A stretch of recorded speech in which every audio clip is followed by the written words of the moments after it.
চলো তোমাদের আজকে আমাদের মামা বাড়ির রুম ট্যুর দিই। প্রথমে ঢুকে গেলাম মেন গেট দিয়ে। মেন গেট দিয়ে ঢুকেই বাঁদিকে চলে গেলাম। দেখো বাঁদিকে রয়েছে সিঁড়ি। তা ছাদে আর উঠলাম না, চলে গেলাম আমাদের মামা বাড়ির সব থেকে সুন্দর জায়গা, সেটা হলো ঠাকুর ঘর। ঠাকুর ঘরটা এত সুন্দর, আমাদের মামি যেই আসে ঠাকুর ঘরটা আগে দেখে। এখানে দেখো রয়েছে নারায়ণী শিলা, তারপরে রয়েছে বৈষ্ণব গোসাইয়ের আসন।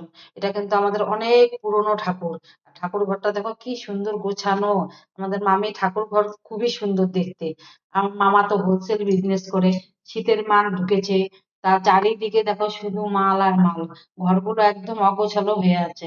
আর নতুন বানিয়েছে তো ঘরগুলো, এই জন্য তো গুছানো না। সামনে ভাইয়ের বিয়ে, মিস্ত্রির কাজ হচ্ছে, রান্নাঘরের কাজ হচ্ছে, লাইটের কাজ হচ্ছে, মানে চারিদিকে শুধু মিস্ত্রি কাজ করতেছে। আর সব ঘরে দেখো মাল ভর্তি।